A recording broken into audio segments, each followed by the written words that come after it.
Welcome back to From the Flightline. I'm Joel Gilly. I have a very special guest with me today. I want to start things off by telling us what your name is. I'm Aaron Colvin, first name Jordan. All right. So is it cool if I call you Jordan? Yeah. We don't have to go with the formal Air Force title, right? right? Yeah, that's totally cool. So Jordan, what do you do at Seymour Johnson? So I work in the Public Affairs Office for the 4th Fighter Wing. That's awesome. It's cool because we are also in the Public Affairs Right, Office, right. so I feel like we can connect on that level a little bit. So tell us what the Public Affairs Office is tasked with doing on base. So our primary objective is to fill the commander's intent, lethal, ready, and professional. So we'll go out and we will, we'll highlight different groups, so we'll go down to the maintenance, we'll follow around the pilots, we'll get up close with the jets, just to show the people around the base, the local community, on base, to just give them a sneak peek into what it is, that we do on base. Yeah, it's kind of like removing that curtain just a little bit, which is really cool. I'm often jealous of your job because, you guys get all the awesome pictures of the jets, and it's like pictures that no one else would be able to get. Like when it snows, you guys go out and get pictures of the jets in the snow, and I'm like, that's so cool. And so how many do you guys have in your office? So right now we've got about 12 people total. Photographers, video broadcasters, we've got about 6 of us, 7 of us. So how do y'all divide that up? Is it something where you guys you guys can all take photos and video, or do you kind of have your specialties that you stick in? So we've just combined. So before it was photojournalists, and then there's broadcast journalists. Okay. So there's me and one other guy that came through under this new career field. Now we're mass communication specialists. Makes sense. So we go through the training of photo, video, broadcast journalists, so we can do it all together as one. Well-rounded. A little bit just basically, it's just so we can go out and schedule our own. If we want to find an interesting person, kind of tell us their story, go out and highlight a group, we could do that. And then, of course, we've got like retirement ceremonies and change of commands. So when it comes to those like bigger, more important, then it's kind of like, okay, we'll sit down at the end of the week. We'll be like, okay, we'll discuss what we've got planned ourselves. And then according to that, they'll be like, okay, well, he's open up this day, so we're going to go ahead. But they do divvy it out. They make sure that everybody's getting different things, so it's equally, and we're all working with photo, video to make sure that we're, well-rounded. Yeah. Which is super important, I feel like, because, it's like the old days of being segmented are no longer there in any industry. You've got to be well-rounded. So I think that's important. And I'm glad you brought up all the other stuff, too, like the change of command ceremonies. Like whenever people see those on Facebook, that's all being done by the PA office. Yes, sir. And so there really is a lot, as well as like all the media relations that you guys have to do. It really is a challenge, I know. So what brought you into the world of public affairs? What they do now is when you first go in and talk to your recruiter, they give you a list. So you can pick, after you take your ASVAB, you have 10 jobs you can choose. And then it's just kind of random at whatever one you get of those. So I just got super lucky and got the public affairs. Yeah. I didn't realize how big of an impact that was because I hadn't really, it was just kind of a luck of the draw. Yeah. But everybody that I've talked to, even along my journey from like basic into tech school, and then, well, of course, tech school we're all together, but all through basic, they were just like, they kept calling me like a unicorn because the job is so small. Yeah. And it's so hard to get into. And so they were just like, wow, you're like one of a kind because there's not a whole lot of us. So when I graduated basic, they were changing up the career field and everything. And out of the 600 people that graduated that day, I was the only one going to the public affairs. Yeah, photojournalist. Wow. So they were like, the one person going to Fort Meade, please stand up. And because Fort Meade is where our tech school is from. And I was like, one person? What do you mean one? So yeah, I traveled by myself all the way through and got to tech school because they had changed up the career field and they were reshaping it. Yeah. I want you to talk a little bit about that tech school because, all the positions have their own tech schools that they go to, but, the public affairs tech school is a little bit different. It's not learning how to fix jets or maintain or fly or anything like that. It's learning how to communicate. Right. So our tech school was about 6 months long. We would do anything from learning the camera to, learn on our ISO, our shutter speed, Yeah. you know, our lighting, making sure the lighting's right, leading lines, the rule of thirds, you know, learning, getting real comfortable with the camera. So when we first got issued our camera, they were like, you know what we want you to do? Just go out for the day and practice. So they're like, we want you to feel comfortable with this camera. Think of different things. Remember your basics, you know, your leading lines, and just go out and, you know, just get comfortable. So we would do that. We'd spend the entire day outside, just acorns, Once again, squirrels. The unicorn Yeah. with the job outside. It was crazy. So then we'd move into like, okay, we're going to be writing articles. So then we got to learn, you know, how to break it down to what we needed to do we also do like alert photography. So we would do, you know, if there's wrecks on base, we cover that. If, you know, just the different things, we're always there. People refer to us like the mosquito because we're always around anything that's happening. You'll see somebody in there with the camera up close.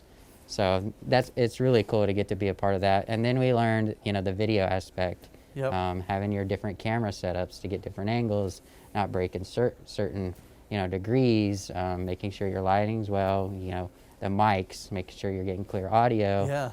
But one thing that's really changed for me, which I didn't really realize, is the way I watch movies now. Because I understand how the camera angles are. Yep, it ruins you. Yeah, they'll shoot these scenes, and I'm like, so I know that there's another camera right there. Yeah. You just can't see it. Yeah, it really ruins you after a while. I think it's so cool because, you know, we work in this every day, so we understand all that. But, you know, when you think Air Force, you think jets and fighting and stuff, and then you hear about tech schools where you're learning about camera stuff, you know. But it is such an important aspect to the mission because, I mean, ultimately the taxpayers don't get to necessarily see everything that goes on base all the time, and that's where you guys kind of step in and show what's so awesome about the Air Force, and it's a great recruitment tool as well. So it is such an important aspect. Where are you from originally? So I'm from Arkansas. Okay. A little town right outside the Fort Smith area, Van Buren, population of like 25,000 people. Wow. So this place reminds me of home a lot. Yeah. There's trees everywhere. You can't go too far. There's mountains, but you've also got got a beach right there. Yeah. So that's real cool. So we do you get to go back home often? I go back every once in a while, mainly for like holidays and stuff. But my family does really well with coming up here too, even though it's like an 18-hour drive for them. They'll do it. They'll just load up everybody and be like, "We're coming." That's awesome. I get to see them quite often, so that's good. It's pretty cool. And you, I got to ask this also. I like asking the question, what brought you to the Air Force? Kind of if you gave me that, like, you know, here's what happened, here's why I ended up where I'm at. Yeah. So my grandpa was the last one in my family to have been in the military. He was also Air Force. Okay. But so I've always kind of felt like there was this, like I look back on it and go, these guys were drafted in and they didn't have a choice. Yeah. So why would I think that I'm any better than they didn't have a choice. They did their part, and, you know, here we are. So I always felt like it was my duty to step up and do my part. I don't think that everybody has to, but that's just how I felt on the inside.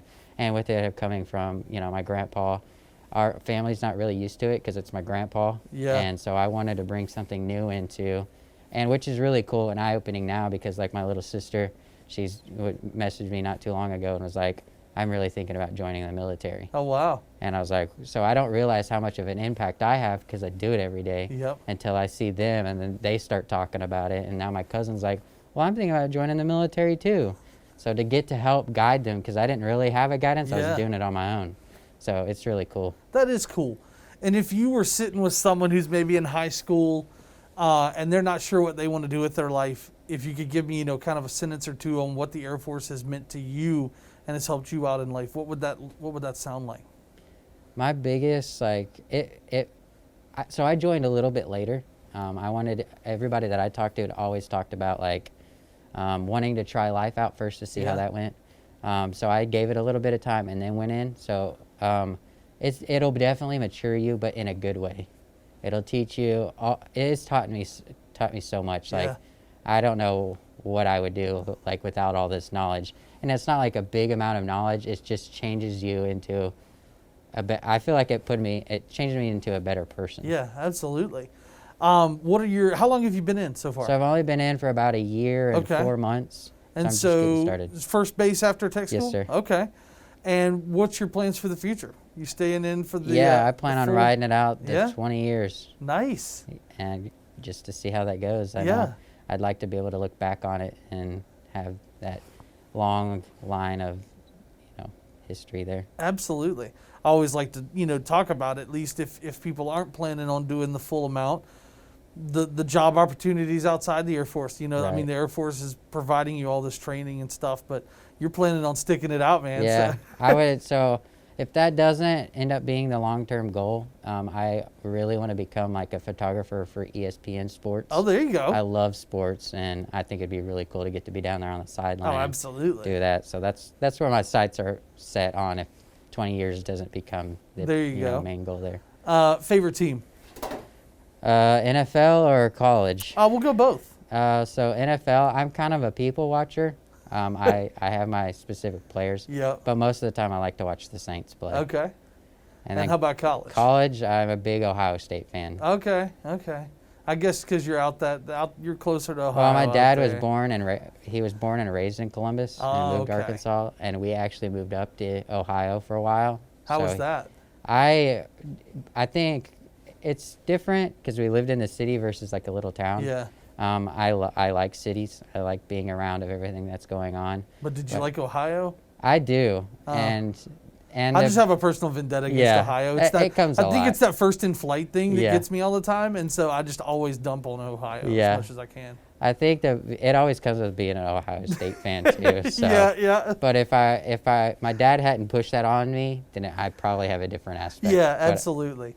And so you've been in Goldsboro. You said, how long have you been here now? I've been here since July. Okay, so less than a year. Yeah, less than a year.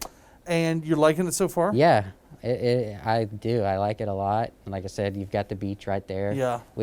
I've been to the beach before, but I don't have it like an hour, Yeah, 15 exactly. minutes away. So on the weekends, I'd get off work and I'd be like, I'm going to the beach for Yeah. the weekend. So hang out there.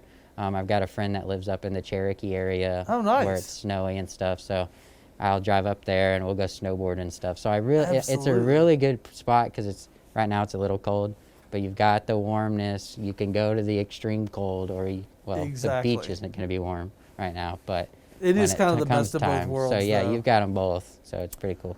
Now that you've been in Goldsboro a little bit, where you like to go out, where you like to eat at? What's your favorite restaurant? So if I go, Mezcalitos here in town. Okay. Their steak queso dip is on point. Ooh, I haven't had the steak. It is queso. great, and the staff there, like, the first time I went in is their opening day, and it felt like they hadn't just opened their doors. Yeah. And so every time I've got like a personal connection with them now because I Yeah. go in so much. I've got a Mezcalito shirt, so I'm making sure I'm repping the logo. You're invested. Yeah, Now. I was like, this is great. But if love I go to like the Raleigh area, I like to go to the Morgan Street Food Hall. Oh yeah, that's It's a good great. one. Yep. That's So- what we need down here next is a food hall. Yeah, That'd be great idea.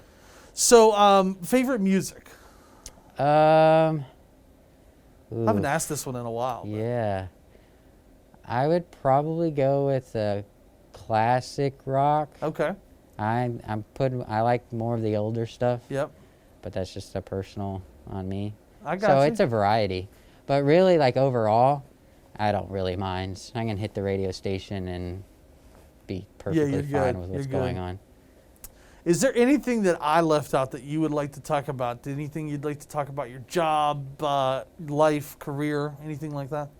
I just, restate that I know that the military seems scary sometimes, but it's really like I've met some of the greatest people that I've ever met in my life. Yeah. And will always have a connection with them. And so it's really like, it means a lot to me. It's a brotherhood. I mean, Yeah, it's definitely, like I said, I'll never lose contact with these people. And it's people that were once strangers, now I know have got my back Yep. 100% of the time. And whatever I need, they're always there for me.